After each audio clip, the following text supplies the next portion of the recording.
Saúdo os irmãos com a paz do Senhor. Desejo uma boa tarde para você que está chegando aí no canal, um bom dia e uma boa noite.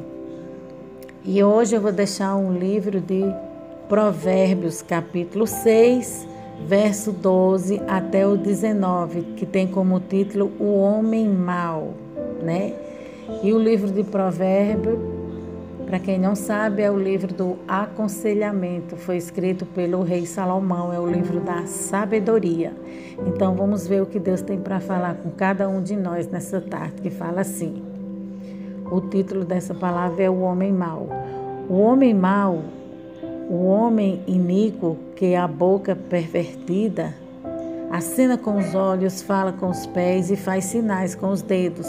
Há no seu coração perversidade, todo o tempo maquina o mal, anda semeando contendas. Por isso a sua destruição virá repentinamente, subitamente será quebrantado sem que haja cura. Essas 6 coisas o Senhor odeia e a 7ª sua alma abomina.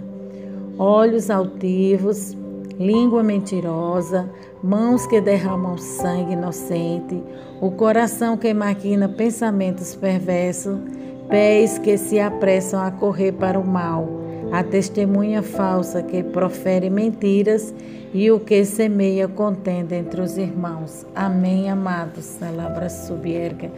Aqui agora nós vamos meditar nesse texto, né? Nessa mensagem aqui poderosa, nessa mensagem bíblica, nós vamos refletir, que fala assim: o tema da nossa mensagem é Pecados Perigosos. Essa é a série de mensagens que nós estaremos trabalhando. Pecados perigos e perigosos, e todo pecado é perigoso para a nossa alma. Por quê? Porque o pecado nos afasta de Deus, o pecado nos separa de Deus, o pecado complica a nossa vida. Mas há alguns pecados que são mais perigosos do que o outro. No 4º século, um monge chamado Evalquim do Ponto, ele era profundo conhecedor da Bíblia, conhecedor da teologia, mas ele queria conhecer o próprio coração. Então ele se isola, ele vai para o deserto para buscar a Deus e fazer uma viagem ao coração de Deus e ao seu próprio coração. E ele então tenta descobrir quais são os pecados mais perigosos para a sua alma. Quais são as inclinações do seu coração que o afasta mais de Deus? E ele então faz uma lista de 8 pecados que considerava os mais perigosos. Depois do século VI, Gregório I reformou esta lista e a lista passou a ter 7 pecados. E finalmente, aleluia, nós vamos falar aqui sobre os 7 pecados capitais, né? Finalmente, no século XIII, Tomás de Aquino faz uma revisão desta lista que ficou conhecida como os 7 pecados capitais. Capitais porque capital significa governo ou significa cabeça. A ideia é que esse pecado é o pecado que governa todos os outros e os pecados que davam origem a todos os outros pecados. A ideia era que se deveria dar uma atenção maior a esses pecados, porque o perigo deles era muito maior. Eu queria perguntar para você qual é o pecado mais perigoso para você. Qual é o pecado mais que te seduz? Qual é o pecado que você tem que lidar, que você sabe que precisa de mais força e poder vindo de Deus para vencer ele? O objetivo dessa palavra é nos fazer refletir onde erramos e precisamos da ajuda de Deus para identificar os nossos principais vícios e fraquezas que nos afasta de Deus e que não nos permite que a gente tenha com Jesus aquela vida abundante que ele veio trazer. Os 7 pecados capitais são gula, avareza, luxúria, ira, inveja, preguiça, soberba. A Igreja Protestante brasileira, numa reação à doutrina romana, passou a afirmar que não existe diferença entre pecados. Todos os pecados é igual. Todo pecado é uma ofensa contra Deus. Em Isaías 59, verso 2, fala: mas as suas maldades separam vocês do seu Deus. Os seus pecados escondem de vocês o rosto dele, e é por isso que ele não os ouvirá. Isaías 59, 2. Nesse sentido, todo pecado faz separação entre o homem e Deus. Ele traz condenação, mas no outro sentido fala de pecado mais graves do que outro. Essa gravidade não se vê só aqui, mas na eternidade. O fato é de reconhecer que há pecados mais graves e outros menos graves. Não significa dizer que pecados menos graves não implicam em condenação. Todo e qualquer pecado faz separação entre o homem e Deus. Todo e qualquer pecado leve implica em condenação. Isso a Bíblia deixa absolutamente claro em Romanos capítulo 3, 23. Porque essa gravidade, essa diferença, a gravidade do pecado está ligado ao grau de punição que o pecador sofrerá após o juízo final. Então, a salvação ou perdição eterna é definida aqui se a pessoa entrega a sua vida para Jesus, se ela tem um encontro pessoal com Cristo, se ele experimenta um novo nascimento ou não. O juízo final, ele serve para definir a intensidade da punição e a intensidade do galardão. Ele está falando aqui que Deus vai dar. Existem 2 classes de pessoas, né? Tem a que vai ser condenada para o juízo final, que são aqueles que não tomaram a decisão, se colocando do lado de Cristo, aceitando Cristo como Senhor da sua vida, né? Senhor e Salvador. E a outra classe de pessoas que vai receber o galardão. O galardão é a recompensa por serviços valiosos, né? Não aqui, mas na glória. Continuando aqui a mensagem, o texto fala, em Provérbio capítulo 6, 17, fala: essas 6 coisas o Senhor odeia, e a 7ª a sua alma abomina: olhos altivos, língua mentirosa, mãos que derramam sangue inocente, o coração que maquina pensamentos perversos, pés que se apressam a correr para o mal, a testemunha falsa que profere mentiras, e o que semeia contenda entre irmãos. E o que significa pecado? Pois, de acordo com os 2 testamentos bíblicos, pecado significa errar o alvo. Então, a palavra pecado aqui, ele está falando comentarista, que significa errar o alvo, né? Então, a gente erra o alvo quando a gente está fora dos propósitos de Deus, está fora da vontade de Deus, quando a gente não aceita o Senhor Jesus como Senhor, não deixa Ele governar nossa vida e nem os nossos passos. Aí aqui fala, desviar-se do caminho, desobediência, transgressão, de modo que são vários os conceitos de pecado. O pecado pode significar afastamento dos padrões de Deus. Pecado pode significar inconformidade com a lei moral de Deus, seja por meio de atos, estado, disposição. Pecado é qualquer atividade por meio de pensamento, palavras ou ações contrárias à palavra ou vontade de Deus, embora haja muitos segmentos religiosos e filosóficos que a realidade do pecado, o pecado ele é atestado pela consciência, a observação pelas leis e repreensão pela literatura e há indiscutivelmente uma convicção universal e precisa afirmar de forma contundente que a existência de todo pecado é sempre a mesma, mas isso não significa dizer que todos os pecados são iguais, embora todo pecado desagrade e fira a santidade de Deus. Mas isso não significa dizer que o pecado maior ou menor tenha a mesma dimensão.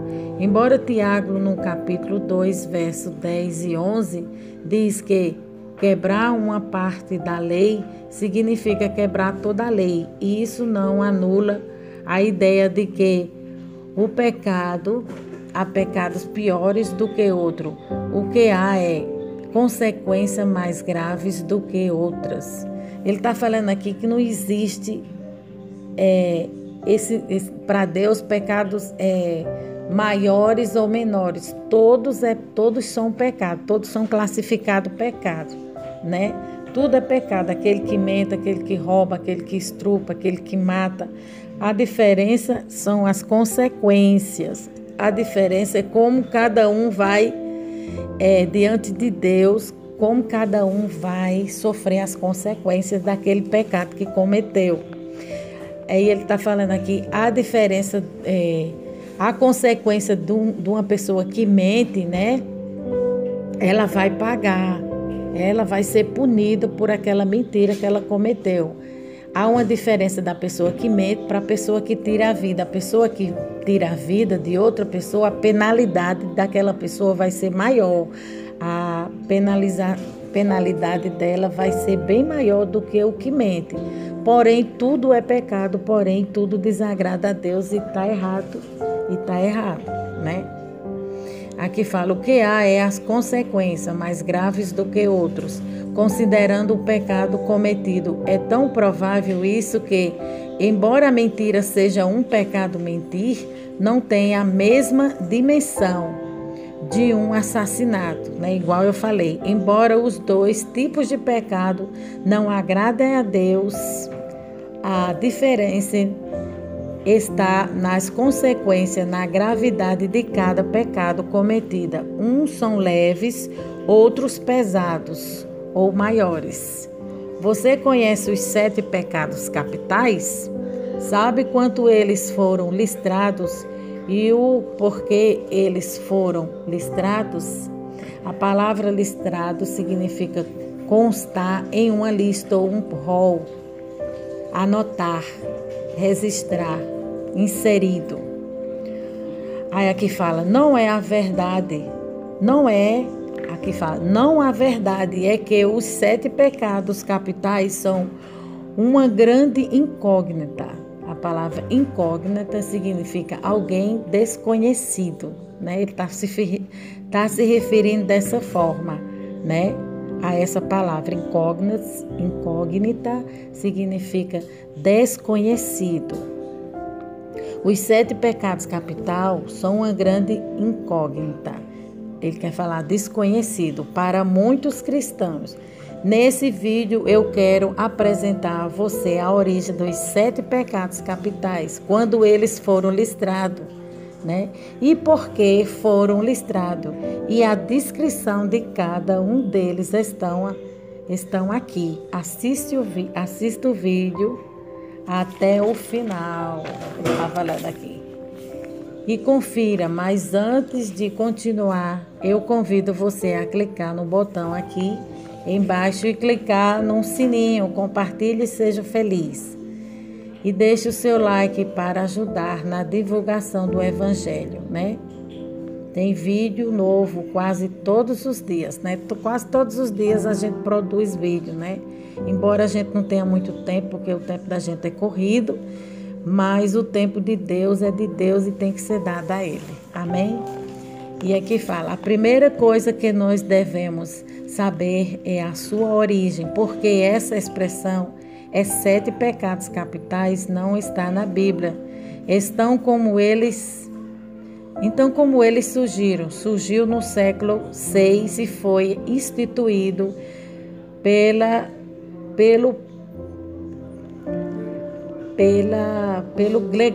Gregório Magno, após a leitura das epístolas paulinas. Ele concluiu que gula, luxúria, avareza, ira, soberba, preguiça e inveja são os 7 principais pecados que nos afastam de Deus. Então, aqui ele tá falando que foi baseado, os 7 pecados capitais, ele está falando que não existe na Bíblia escrito dessa forma.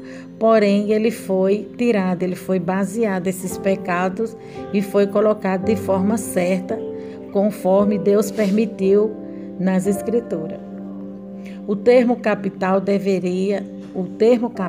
deriva do latim caput, que significa cabeça, lidar ou chefe, o que quer dizer que as 7 instruções são os líderes de todos os outros, as outras fontes, né? Temos isso em mente. Nós percebemos que os 7 pecados capitais, eles são uma base para os outros pecados, entende? Todos os outros pecados derivam desses 7, os quais são os 7 pecados da Bíblia. A Bíblia diz que os 7 pecados são, o primeiro deles é a ira. Quando vocês ficam irados, não pequem, né? Apaziguem a sua ira antes que o sol se ponha, né? Aqui a Bíblia está falando, antes que o sol se ponha sobre a sua cabeça, a ira suba ao máximo e você passe dos limites. A Bíblia fala que a gente tem que parar e meditar e pensar. Tudo que a gente for fazer antes, a gente tem que meditar as consequências, o que vai acontecer através daquela atitude, daquele ato precipitado, né, que o homem vai tomar naquele momento que ele está de cabeça quente. Quando o homem está de cabeça quente, ele faz muitas coisas que ele se arrepende, né? Quando a gente está de cabeça quente, a gente faz coisas que a gente poderia ter pensado 2 vezes antes de ter feito aquilo. A gente vai voltar atrás e vai dizer por que eu fiz isso, por que eu falei isso, né? Dessa forma não foi a forma certa. Então, ele está aconselhando aqui que a gente tem que ter controle. Vamos perder o controle, né? Muitas vezes. Vamos ficar chateados, vamos ficar irados, né? Mas o conselho que Paulo nos dá com relação à ira é que nós não devemos permitir que o sol se ponha sobre ela. Isso quer dizer que se você tem uma grande contrariedade hoje, você teve uma grande ira, uma grande raiva, você precisa resolver isso hoje.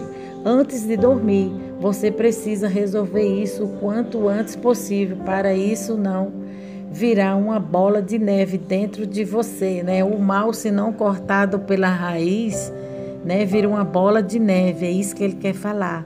Todo mal tem que ser cortado pela raiz, seja o que for, né? Na nossa vida, a gente tem que cortar o mal pela raiz para que ele não cresça, para que ele não vire algo maior, tenha uma dimensão maior na nossa vida e nos prejudique, nos afaste de Deus.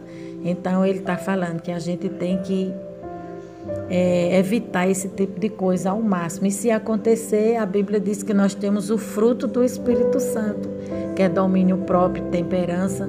Nós temos que ter o fruto do Espírito Santo de Deus na nossa vida para que a gente resolva esses problemas da melhor forma possível. Isso se resolve por meio de conversa. Jesus disse: se existe alguma dissensões entre vocês e seus irmãos, você deve chamá-lo para conversar e chame uma outra testemunha para que você possa ter a segurança que aquele ocorrido foi resolvido de fato. Para isso serve a testemunha. Então ele fala que como testemunha que aquela causa, aquele problema foi resolvido, que você colocou um ponto final naquele problema, chame uma testemunha, né? Chame alguém de confiança como testemunha e vá diante daquela pessoa e se resolva com ela da melhor forma possível. O segundo pecado é o orgulho, né? Ele fala: veja o que está escrito em Provérbios, capítulo 18, verso 12. Antes da sua queda, o coração do homem se envaidece, mas a humildade antecede a honra, né? Ele está falando aqui antes da queda do homem, né? Ele fala aqui, ó. Deixa eu ler aqui de novo. Antes da sua queda, o coração do homem se envaidece, mas a humildade antecede a sua honra. Então, quando entra no coração do homem a arrogância, o orgulho, a vaidade, a soberba, todo esse tipo de coisa, ele se afasta de Deus. Mas Deus está falando que antes que isso chegue ao teu coração e domine o teu coração, domine a tua vida, a humildade vai chegar primeiro. A humildade, ela antecede, né? A honra, ela vai te mostrar o caminho certo que você tem que andar. O caminho da perfeição, a labra subierga. E o caminho da perfeição é o caminho do Senhor, é olhar para Jesus. Jesus é o maior sinal de humildade, é a maior prova de humildade, porque ele deixou a labra subierga, seu trono de glória, sua majestade, e se fez servo para servir o seu Pai Celestial. Ele deixou tudo de lado, né? Ele colocou tudo de lado, a sua vontade, o seu querer, para se fazer servo, mostrando ao homem, né? Dando exemplo, né? Mostrando ao homem que tem como o homem servir a Deus, dando o seu melhor. Aí aqui fala: precisamos ter cuidado com o orgulho, a soberba e a altivez, o senso de superioridade, olhar para nós e nos acharmos melhores e superior às outras pessoas, né? Isso é errado. O segundo pecado capital é uma das coisas que Deus aborrece. Deus odeia o orgulho. Foi um dos motivos pelo qual Deus expulsou Lucifer e seus demônios. Eles se achavam na soberba. Então o diabo ele foi expulso do céu. Um dos motivos que o diabo foi expulso do céu era porque ele era orgulhoso. Ele se achava um anjo melhor do que os outros. Ele se achava mais perfeito, mais poderoso, melhor. Então isso aí é um pecado que todos nós devemos ter cuidado, e todos nós estamos sujeitos a cair nele, nesse mal. Então a Bíblia nos adverte que nós temos que se examinar, né? E olhar e verificar como é que está a nossa vida diante de Deus e diante dos homens, né? Nunca devemos se achar melhor do que as outras pessoas. Mas a Bíblia diz que nós devemos achar as outras pessoas melhores do que nós e em tudo que elas fazem também. Encheu o coração deles, né? Que está se referindo ao diabo, né? Que encheu o coração deles e eles disseram no seu coração que podia ser semelhante ao Altíssimo, e ali Deus o expulsou. Precisamos agir com humildade e nutrir a humildade em nosso coração, em nosso sentimento, para que não sejamos rejeitados pelo Senhor. Então ele está dando um conselho poderoso para que Deus não se afaste de nós, para que nós não se afaste de Deus. A gente tem que nutrir sempre a humildade em nossos corações, né? Esse é o sentimento verdadeiro de um verdadeiro cristão, é ser humilde, é ser manso, é ser semelhante ao seu Senhor, parecido com Jesus, seguir seus passos. O terceiro pecado é a inveja. Veja o que está escrito em Êxodo capítulo 20, verso 17. Não cobiçarás a casa do teu próximo, não cobiçarás a mulher do teu próximo, nem seus servos e servas, nem o boi, nem seu boi ou jumento, nem coisa alguma que lhe pertença. Esse é um pecado que tem ganhado força, mas força mais e mais nas redes sociais, porque nós observamos que nas redes sociais a vida de todo mundo é perfeita, ou seja, aquela velha história, a grama do vizinho sempre é mais verde do que a minha, né? Então ele está falando aqui que a gente não pode estar olhando para a vida dos outros, porque isso aí, né, é algo mal, é algo que vai nos prejudicar, que vai trazer inveja, que vai deixar você uma pessoa invejosa. A inveja é o desejo amargo de ter aquilo que o outro tem e você não consegue ter. E de repente a sua vida tá uma bagunça, né? Um caos, um quebra-pau. Aí você vai olhar as redes sociais, dá até raiva de ver as coisas tão perfeitas, né? Pessoas viajando pela Europa, vivendo uma vida dos sonhos, exuberante, os melhores restaurantes, os melhores lazeres e passeios, filhos felizes, organizados, educados, obedientes que não choram. E aí você olha para os seus e diz: meu Deus, onde foi que eu errei? Às vezes a gente faz isso, né? Mas não devemos fazer isso. A Bíblia nos aconselha que a gente tem que se contentar e ser feliz com tudo que o Pai Celestial coloca nas nossas mãos. Porque Deus conhece a necessidade de cada um Deus conhece a necessidade de cada um de nós e Ele supre conforme a nossa necessidade. Ele fala aqui, tá tudo de cabeça para baixo na minha vida. Minha vida tá no avesso, né? Ele tá falando que tem hora que às vezes a gente pensa assim.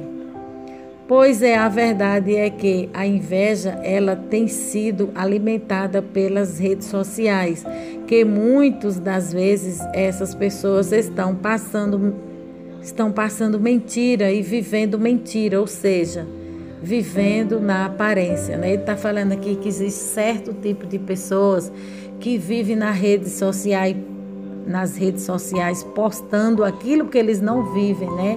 Tá cheio de pessoas tirando foto, né? Comendo bem, vestindo bem, andando bem, vivendo bem, entre aspas, mas é só de aparência, é só para dizer que tem sem ter. Então essas pessoas estão vivendo no engano, estão vivendo uma vida de mentira, né?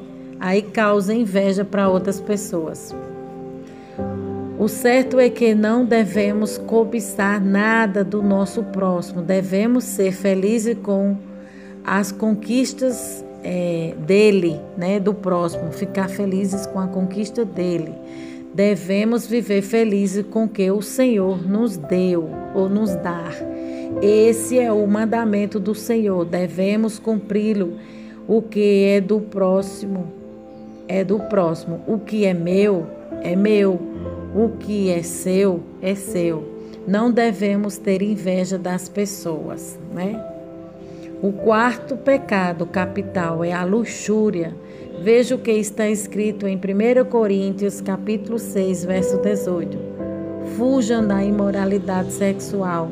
Todos os outros pecados que alguém comete fora do corpo os comete, mas os que peca sexualmente peca contra o seu próprio corpo. 1 Coríntios, capítulo 6, verso 18. Aqui na luxúria estão inclusos a fornicação, o adultério, pecado na área da homossexualidade, na sodomia, pecado de pessoas com várias outras pessoas. Ao mesmo tempo, tudo isso está incluso no pecado da luxúria.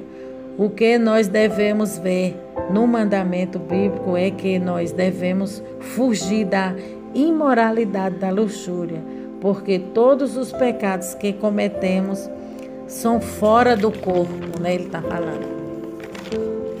Eles não agridem o nosso corpo, de certa forma, mas o pecado na área da sexualidade é um pecado contra o nosso próprio corpo. E a Bíblia diz que o nosso corpo é o templo e morada do Espírito Santo de Deus. Nós não podemos agredi-lo dessa forma. Na verdade, nós não devemos agredi-lo dessa forma. Não devemos entristecer o Espírito Santo. Por isso, mantenha-se longe da luxúria. Cada um tem a sua mulher, cada um tem o seu marido, para que não vivamos em descontrole nessa área. A Bíblia diz em 1 Coríntios 3,7: se alguém destruir o templo de Deus, Deus o destruirá, porque o templo de Deus, que sois vós, é santo, né? Paulo está se referindo aqui à sua experiência em Corinto, em evangelizar os irmãos em Corinto. Por isso, a responsabilidade do crente é agregar valores à vida em assembleia, buscando coisas preciosas e conduzente com caráter de Deus para a sua vida. E da igreja e os irmãos, como corpo de Cristo, devemos estar puros e unidos, santos ou separados. Essa palavra está voltada para os homens ímpios, fariseus, incrédulos, o homem carnal, o governador. É governado por sentidos, né? Ele está falando, o homem carnal é governado por sentidos e não por o Espírito de Deus, né? Judas capítulo 1, 10. E isso é, na verdade, o abandono da verdade, chamado pelos estudiosos de apostasia. Ele está falando aqui que a gente tem que ter muito cuidado para não pecar contra Deus, porque o nosso corpo é templo e morada do Espírito Santo, né? E na palavra de Deus está escrito que aquele que destruiu o templo do Espírito Santo, Deus o destruirá. Aquele que atentar contra a igreja, contra o povo de Deus, aquele que pecar contra seu próprio corpo, não está pecando contra o seu corpo, mas está pecando contra o templo e morada do Espírito Santo de Deus. Então, Deus não aprova esse tipo de coisa, né? Deus reprova essa atitude, esse pecado é reprovado por Deus. E Deus chega a dizer que vai destruir, né? O pecado leva o homem à ruína, o pecado leva o homem à destruição. Aqui fala, porque somos membros de um só corpo, Efésios capítulo 5, verso 30. Então, não tem como ser membro do corpo de Cristo andando de forma contrária à palavra de Deus, vivendo no pecado da luxúria. Aí aqui fala, o quinto pecado capital é a preguiça. Vejamos o que está escrito em 2 Tessalonicenses, capítulo 3, verso 10 a 12. Quando ainda estamos com vocês, nós lhe ordenamos isto: se alguém não quiser trabalhar, também não coma, pois ouvimos que alguém de vocês estão ociosos, não trabalhando, mas andam se intrometendo na vida alheia. As tais pessoas ordenamos e exortamos no Senhor Jesus Cristo que trabalhem tranquilamente e comam o seu próprio pão. Né? Aqui é Paulo falando aos irmãos, né, de Tessalonicenses, que se eles querem comer, que não comam o pão da preguiça, porque é reprovado por Deus, mas comam do suor do seu rosto, comam do seu trabalho. Tem gente que quer viver sendo alimentado por outras pessoas. Tem gente que quer dizer que está trabalhando para Deus, no entanto, ela quer viver sendo sustentada por outras pessoas. É isso que Paulo está falando. Paulo era fazedor de tendas, né? Paulo, ele trabalhava, ele tinha uma profissão, um ofício, ele aprendeu isso ainda quando ele estava na escola, quando ele estava estudando com Gamaliel. Então, Paulo, ele não queria viver na dependência dos irmãos, né? Ele não queria ser pesado para os irmãos. Então, da mesma forma, ele ensinava: não seja pesada por seu irmão. A Bíblia diz: trabalhe, coma do suor do seu rosto. Se Deus de fato tem um chamado na tua vida, Ele vai te sustentar, Ele vai cuidar de você. Agora, viver pendurado nas pessoas como um sanguessuga, né, que representa um demônio, sanguessuga representa um demônio, e isso está errado. Deus não quer ninguém pendurado em ninguém. Deus deu 2 pernas e 2 braços para cada um trabalhar e viver do suor do seu rosto. Desde o dia que Adão pecou, desde o dia que o homem pecou, Deus disse: do suor do seu rosto você vai viver e vai trabalhar, né? Eu convivi e morei com a senhora, uma serva de Deus, mas ela era uma pessoa que era dirigida por Deus, ela trabalhava para o Senhor. Então, na medida que ela trabalhava para Deus, produzia para o reino de Deus, Deus o abençoava, Deus supria suas necessidades, Deus levantava mantenedor para cuidar da sua obra e para abençoar aquela senhora, né? Eu morei com uma senhora chamada Irmã Jacira. Irmã Jacira era uma serva de Deus, uma anciã da casa do Senhor, uma missionária, ela implantava a igreja, ela cuidava da obra de Deus, ela tinha esse chamado, mas ela estava na direção do Senhor. Tudo que ela fazia era dirigida por Deus e debaixo da bênção da sua liderança, dos seus pastores. Tudo que ela fazia, ela comunicava à igreja. Era tudo bem organizado, era tudo conforme a palavra de Deus nos ensina. Ela andava nos padrões bíblicos, né? Ela vivia de acordo com a palavra de Deus. Ela orava e fazia a obra de Deus, e Deus sustentava ela.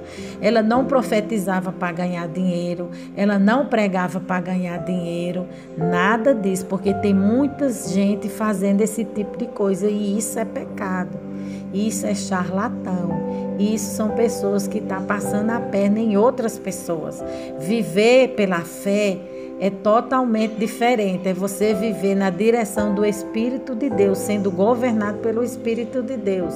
Eu sou prova disso, porque eu morei com a mulher de Deus, com a serva do Senhor, que quando ela queria alguma coisa, ela não ia para as redes sociais pedir, ela não ia para a casa de A, de B, de fulano, de ninguém, né? Ela ia para dentro do seu quarto, comunicava a Deus as suas necessidades, e Deus ali supria. Deus enviava alguém na sua casa, né, para suprir suas necessidades.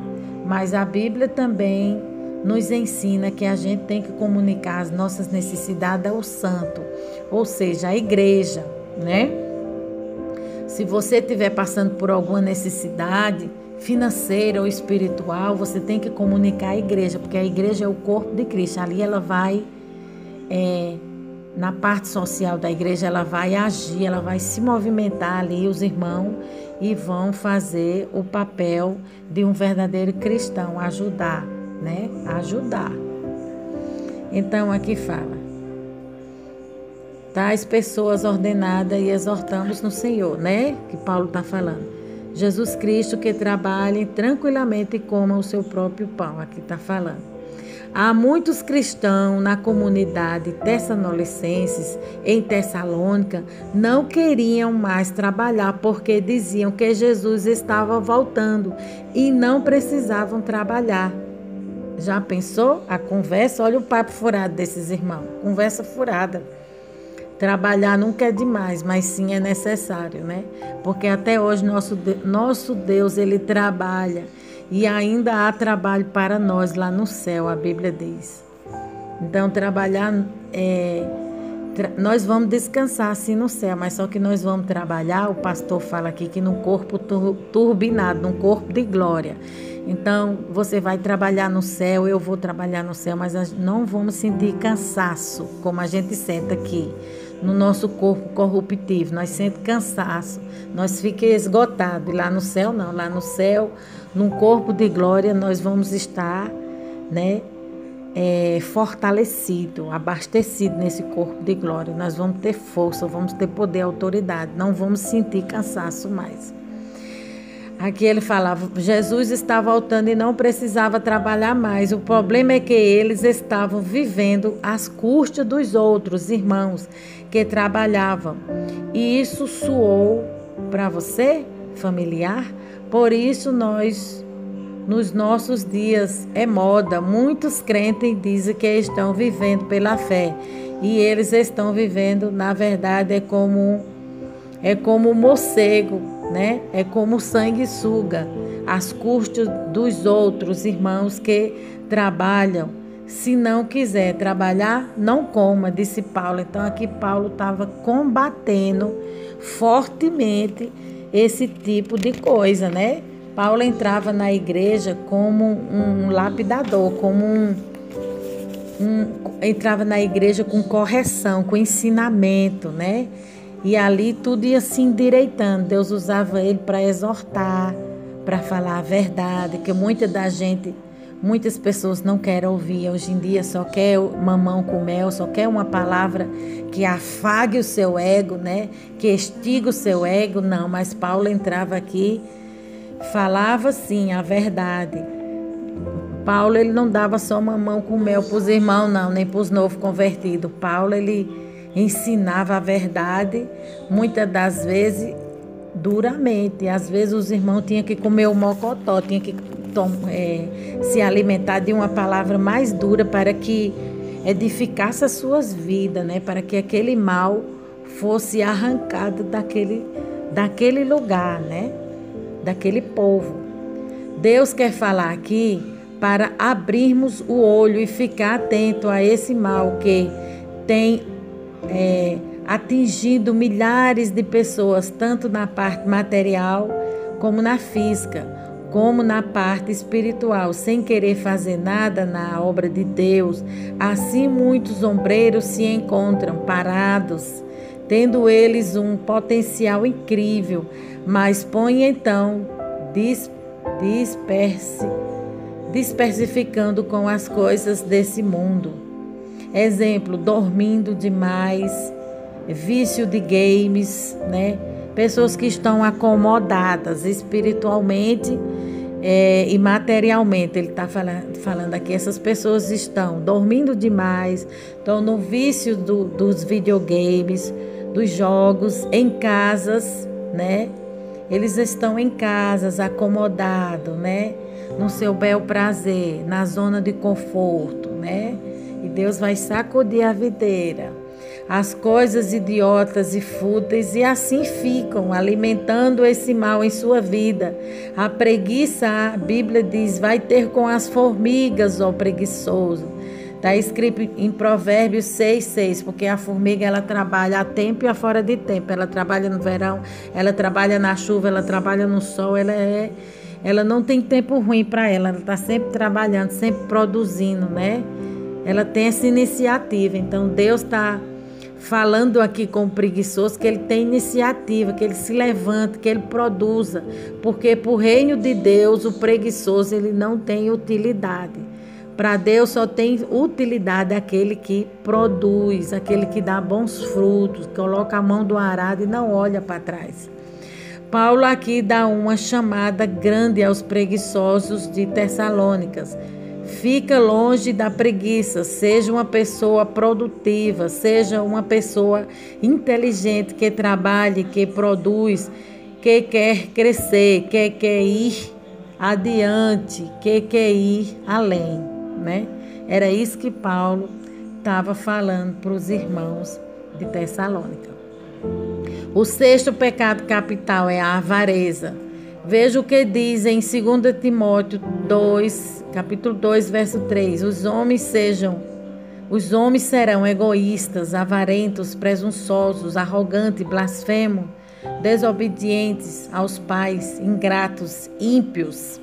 Essa profecia do apóstolo Paulo, viu isso por meio da revelação. Nos últimos dias,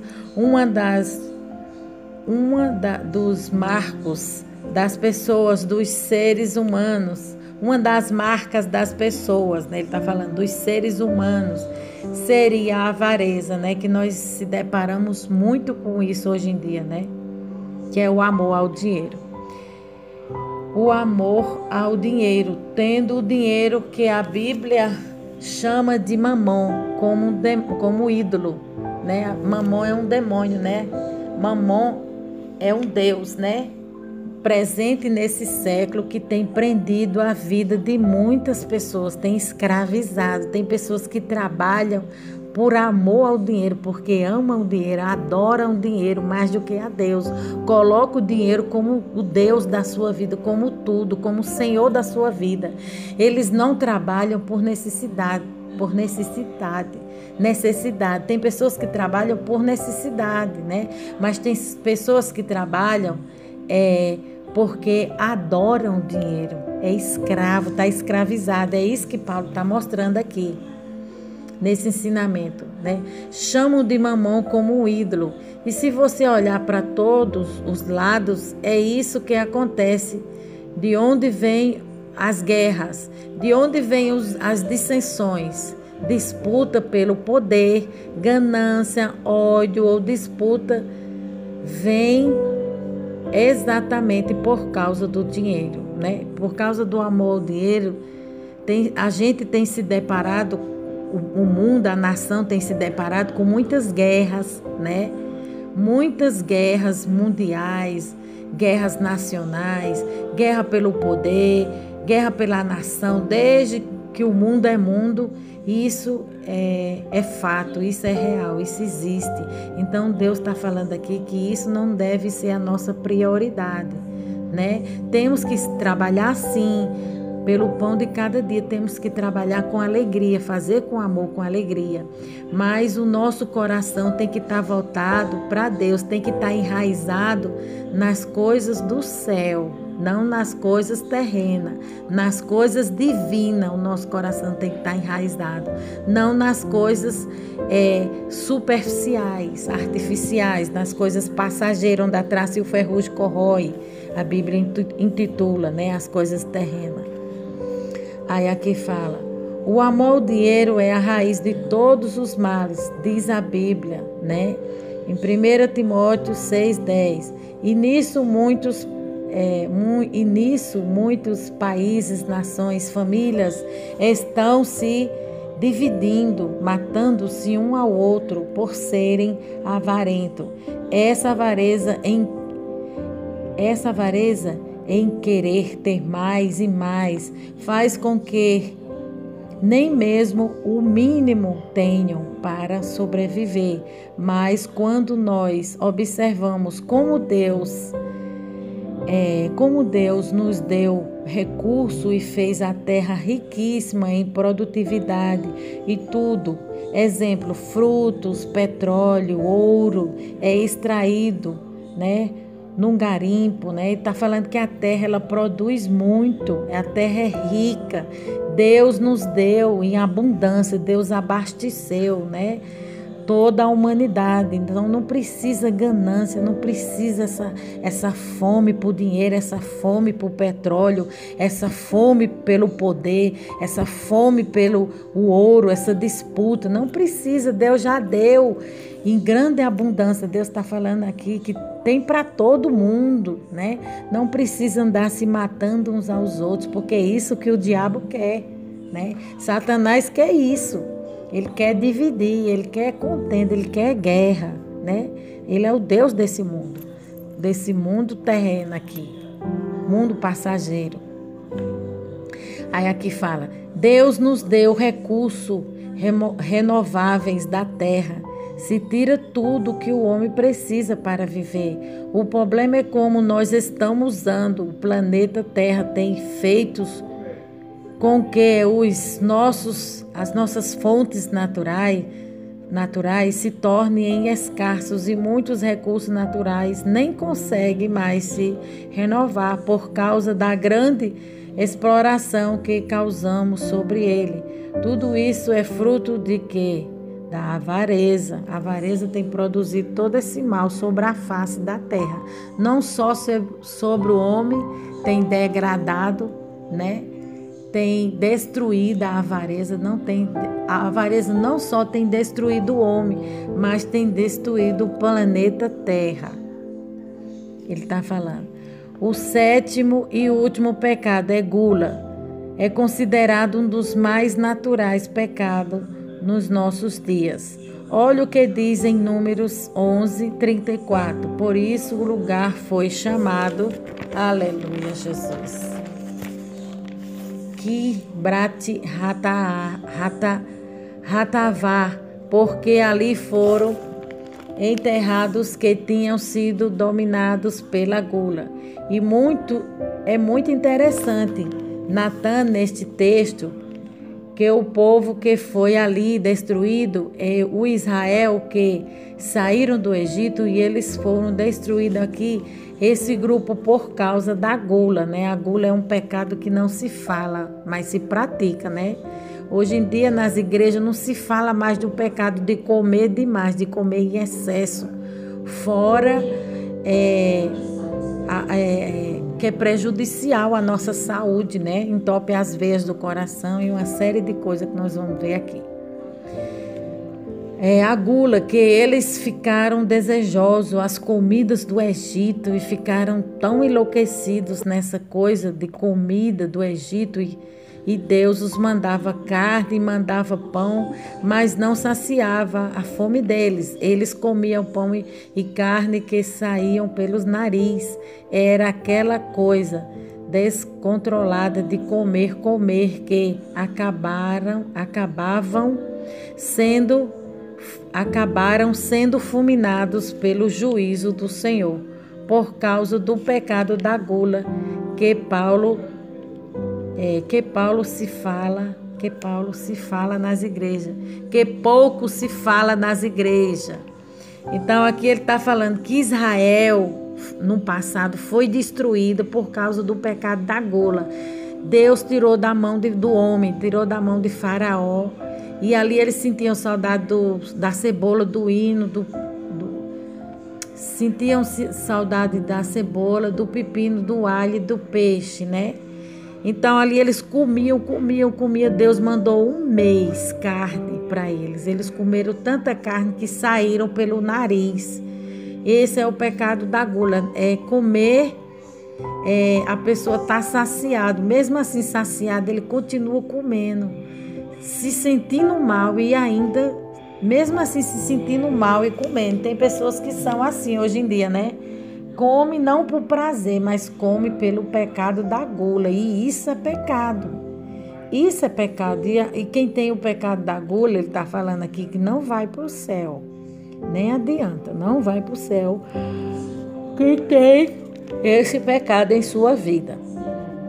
Aí aqui ele fala, hoje no Brasil, principalmente aqui na minha região, no Nordeste, nós temos uma comida muito boa. Eu não sei nas outras regiões que eu não conheço, mas com certeza a comida desses irmãos, dessas pessoas, devem ser maravilhosas também. Aqui no Nordeste, a variedade e o cardápio é sensacional. E se você não tiver cuidado, você entra na gula mesmo. Como eu lido com isso? Eu procuro evitar rodízio de carne, onde a gente come demais. Então, para mim, é um chamado à gula, né? A Bíblia fala que nem só de pão viverá o homem, mas de toda a palavra que sai da boca de Deus. Então, se Deus provar você nessa área, como é que vai ficar? Você que tem problema com gula, com comida, com alimentação, que não vive sem comer, que não consegue jejuar por 1 hora, 2 horas, meia hora, 20 ou 30 minutos. Se Deus provar você nessa área, como é que você vai ficar, né? É isso que Paulo está falando aqui. Você vai se perder, né? Então, tem um ditado que fala que o peixe se perde pela boca. Então, tudo demais é veneno, né? A gente tem que comer no limite, moderadamente, sem exagero.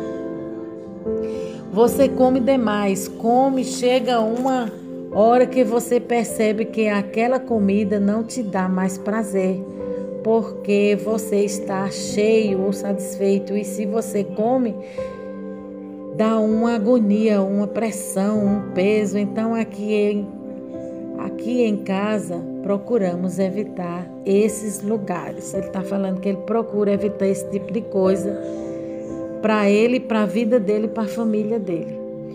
O que eu estou dizendo é que essa questão da gula, se você não tomar cuidado, é muito fácil de você pecar, porque você come compulsivamente, sem sentir, né?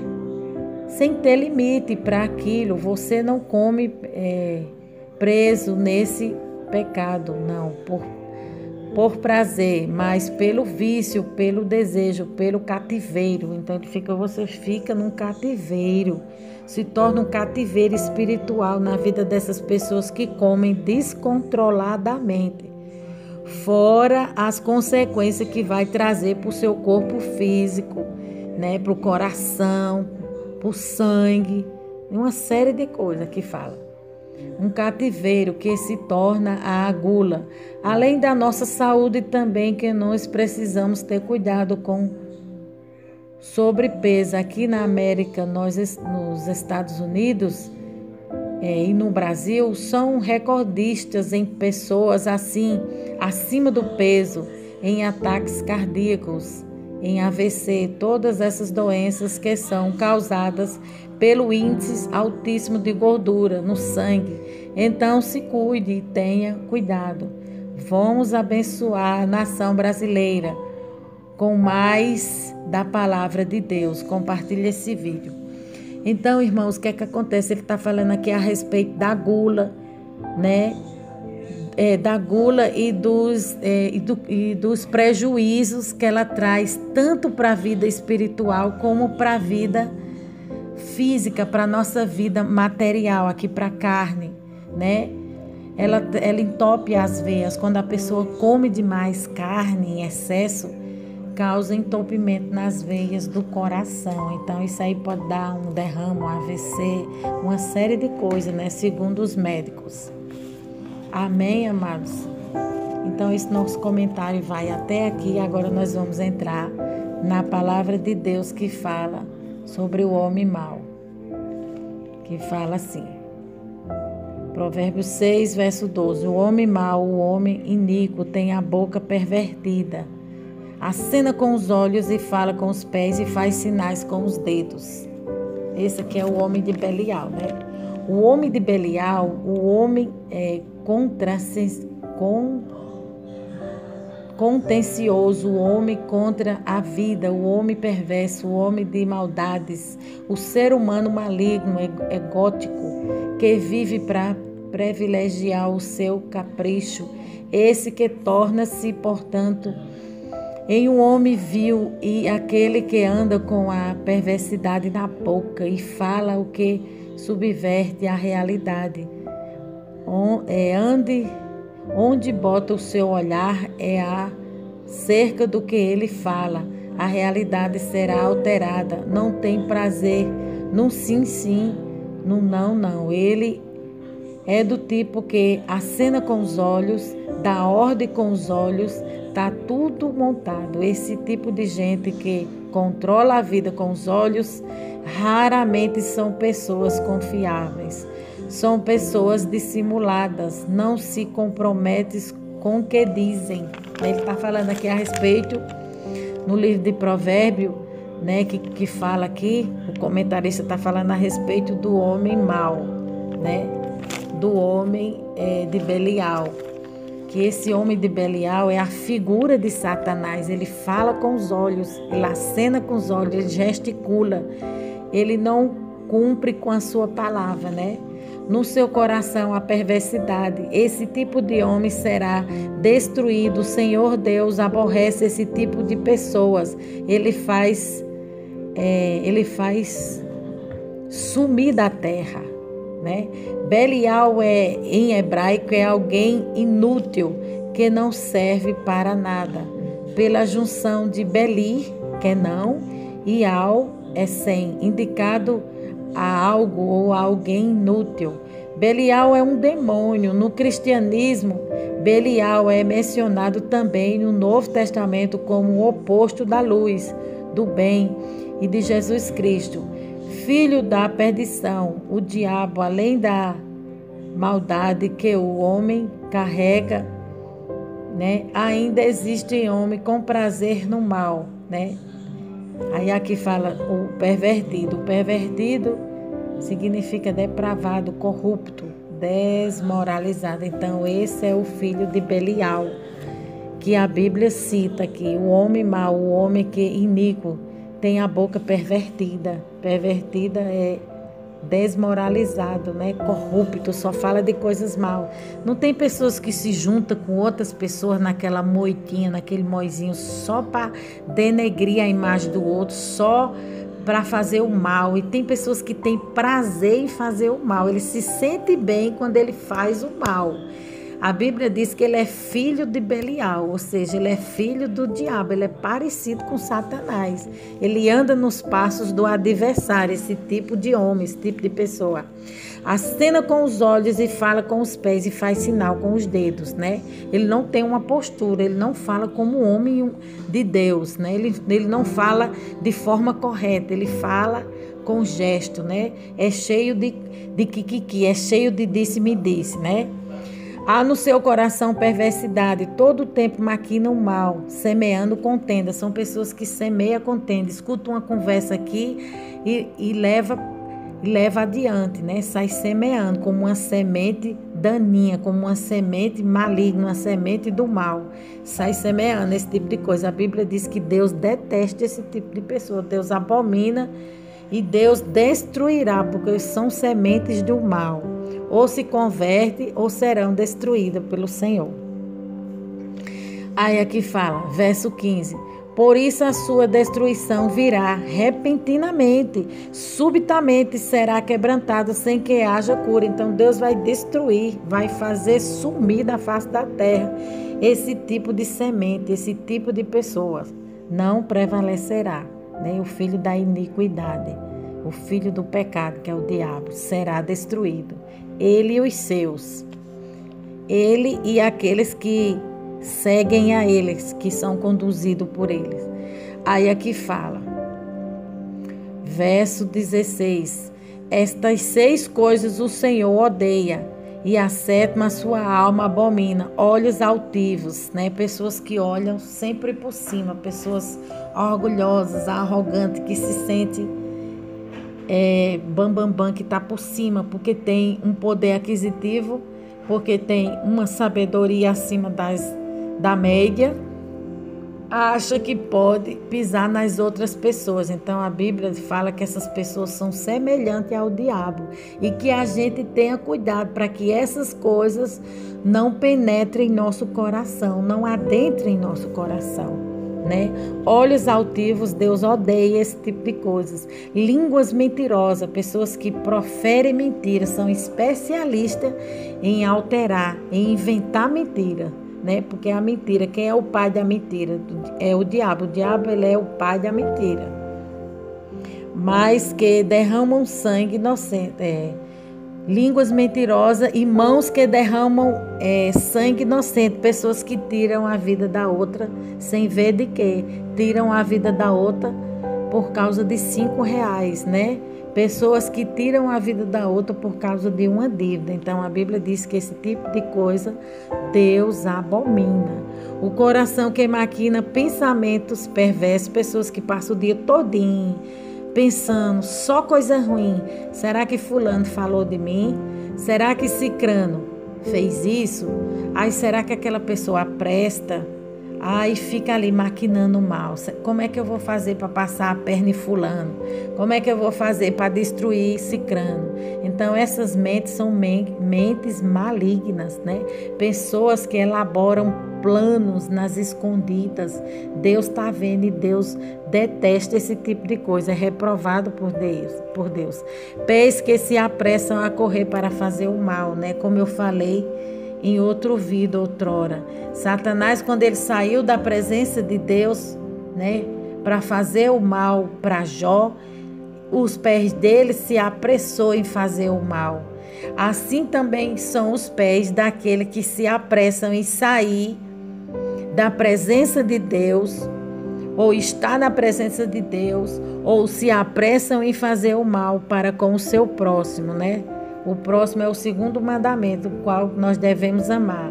Mas aqui não. Aqui o homem de Belial, né? Ele se apressa em fazer o mal. A figura do homem de Belial, né? Ele simboliza, né? Aqui está simbolizando que ele se apressa em fazer o mal. Ele tem pressa. Ele não vai devagar, não. Então, o mal, quando ele vem, né? Ele diz que ele vem assim rápido. Ele chega rápido. Uma notícia ruim, ela chega mais rápida. Ela é publicada mais rápida do que uma notícia boa. Uma notícia boa dificilmente é divulgada, dificilmente é expandida, comunicada. Algo de bom, né? Algo de bom os homens não querem falar, se incomodam com isso. Mas o homem mau, ele tem prazer em fazer aquilo que o seu coração está cheio. Ele tem prazer em fazer o mal. Não só para ele, mas para as outras pessoas. Ele faz mal para si próprio e ainda faz mal para os outros, né? Tem pessoas que são pagas para publicar na mídia fofocas, mentira, fake. Então, esses são os pés dessas pessoas que se apressam em fazer o mal, né? São semelhantes ao diabo, são pessoas parecidas com o diabo e que a igreja não deve copiar esse tipo de coisa e que a igreja tem que reparar se essas coisas não estão na sua vida. É isso que a Bíblia nos adverte. E aqui no verso 19, para finalizar essa palavra, fala: a testemunha falsa que procura mentiras, né? E o que semeia contenda entre os irmãos. Pessoas que levam, né, testemunha falsa para depor em seu favor, né? As pessoas que estão dando testemunho forjados, né? Pessoas que forjam testemunhos mentirosos, né? Que não existem, né? E a gente tem visto muitos por aí na mídia e nos tribunais. Nos tribunais, homens, né? Que levam pessoas, né? Pagam pessoas para dar testemunhos, né? Forja aquelas pessoas para dar testemunhos falsos e mentirosos. Pessoas parecidas com Satanás em suas práticas ilícitas. É isso que Deus está falando. Pessoas em certas igrejas, não em todas, mas existem certas igrejas que elas são pagas, certas pessoas são pagas para dar falsos testemunhos de milagres que não existiram, testemunhos que não existiram. Então, esse tipo de coisa, Deus reprova, Deus abomina esse tipo de coisa e esse tipo de pessoas que faz tais coisas, né? É isso que Deus está falando, Deus está advertindo a sua igreja que tenha cuidado, né? Cuidado para onde os seus pés te dirigem, para onde os seus pés se apressam, no que você se apressa a fazer, no que você se apressa a falar.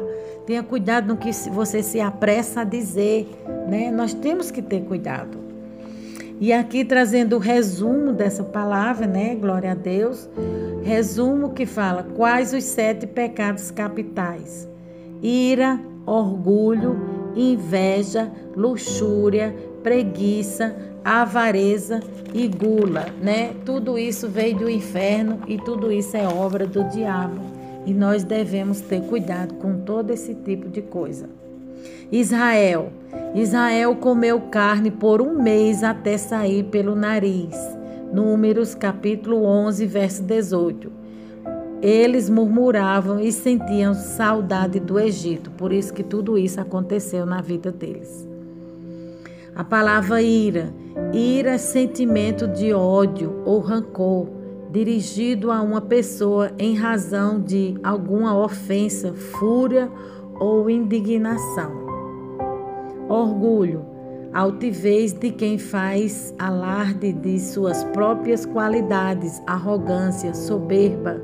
O indivíduo se sente acima das outras pessoas, né? Inveja.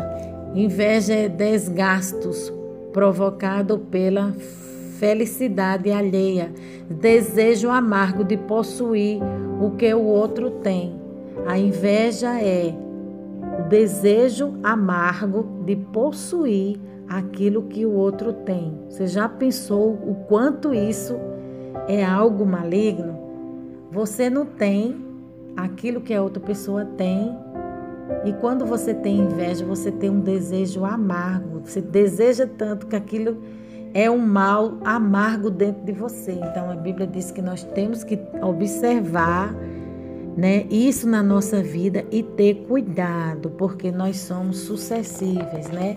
Nós podemos cair nesse tipo de coisa se a gente não tiver cuidado de observar as Escrituras, observar aquilo que a palavra de Deus nos ensina a respeito desse assunto.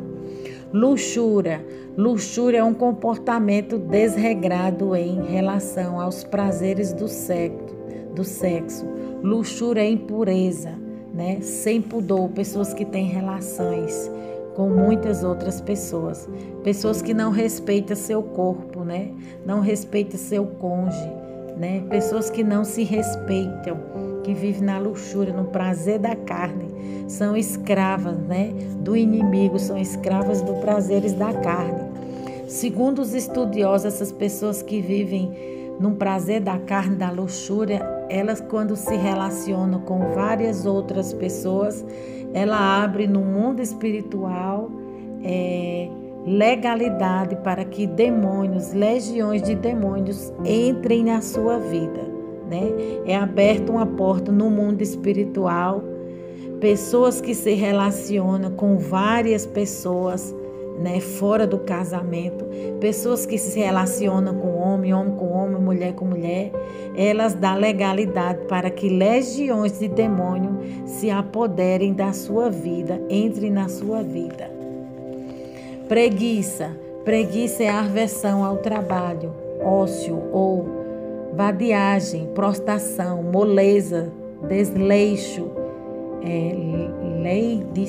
ledicílio em fazer qualquer coisa.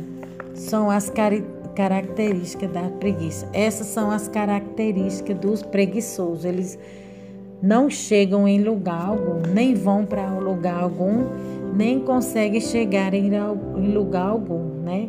Nem produz na obra de Deus e nem deixa que os outros produzam. Então eles só servem como pedra de tropeço, né? De tropeço, é isso que a Bíblia quer dizer. Eles não chegam em lugar nenhum, né? A avareza. A preguiça também, lembrando aqui, a preguiça também é um demônio, tá? Todos esses pecados capitais são demônios.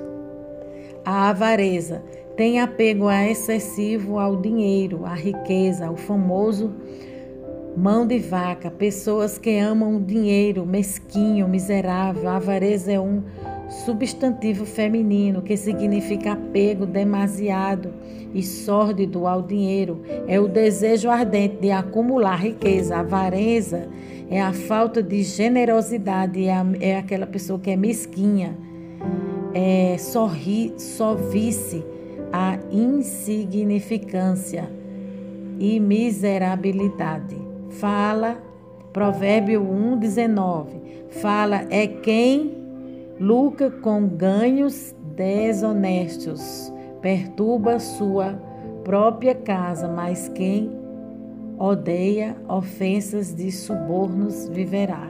Ele está falando que a pessoa avarenta, né, a pessoa avarenta, ele só quer para si próprio, ele não divide nada com ninguém, ele não divide seu dinheiro com ninguém, tudo é para ele, tudo é ele. Então essa pessoa avarenta vai para o inferno, é isso que ele quer dizer.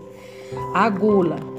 Este pecado trata de pessoas que come e bebe demais, mesmo que já satisfeito, ele está relacionado ao egoísmo, pois as pessoas não se contentam com o que têm, não se contenta com o que tem, quer sempre mais. Em Provérbios 23:21, pois aos bêbados, aos glutões se empobrecerão, e a sonolência os vestirá de trapos, né? Então a Bíblia está ensinando aqui, está dando uma lição poderosa em cada assunto, né, que foi tratado aqui, né? a respeito de cada assunto que foi tratado aqui. A Bíblia está nos dando uma lição poderosa, que a gente tem que ter cuidado, né? Com todos esses tipos de pecados, né? Eles podem conduzir o homem ao inferno, né? Aquele que é avarento, ele é orgulhoso, né? Ele só quer para si, ele só pensa em si. Não é assim que a Bíblia ensina, né? A Bíblia diz que nós temos que repartir com os irmãos, que a gente tem que abençoar, tanto na parte física como na parte material, porque assim faziam os irmãos, os novos convertidos da época, né, do passado. Quando eles repartiam as suas propriedades, as suas casas, os seus bens. Então, da mesma forma, nós temos que fazer, nós temos que voltar ao princípio, né? Nós temos que voltar, né, ao começo de tudo e entender que a vontade de Deus é soberana, que a vontade de Deus, por mais diferente que seja da nossa, ela é sempre a melhor. Porque quando o homem é mesquinho, quando o homem é indivíduo, quando o homem é avarento, é orgulhoso, é mentiroso, tem tudo isso, ele é parecido com Satanás, ele é filho do diabo.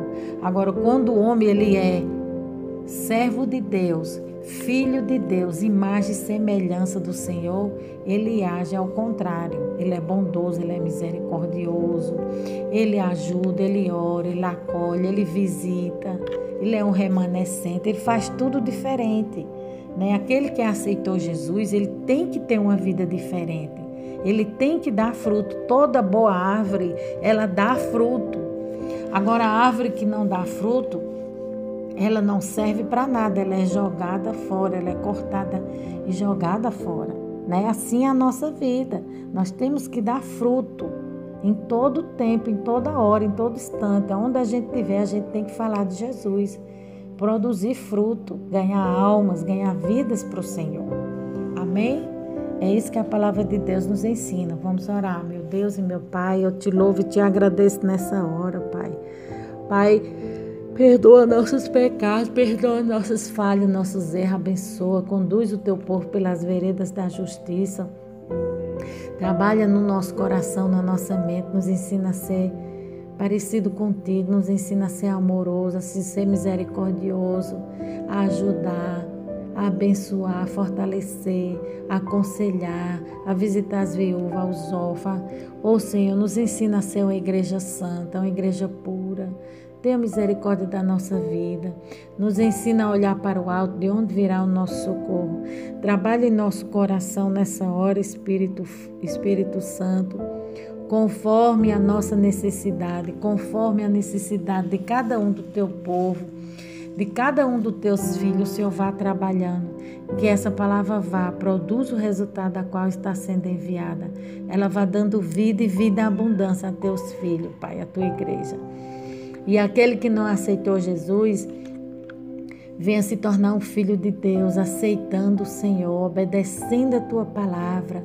Porque, Pai, não tem como ser filho se não se entregar, se não obedecer, se não decalabra subierga, ser conduzido pelo Espírito Santo, se não confessar.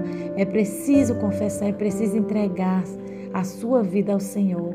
Você que não aceitou Jesus, aceite Jesus hoje, entrega a tua vida ao Altíssimo e Ele vai te conduzir pelas veredas da justiça. Em nome de Jesus, vai libertando, vai convertendo e vai salvando. É o que eu te peço e te agradeço em nome de Jesus. Amém.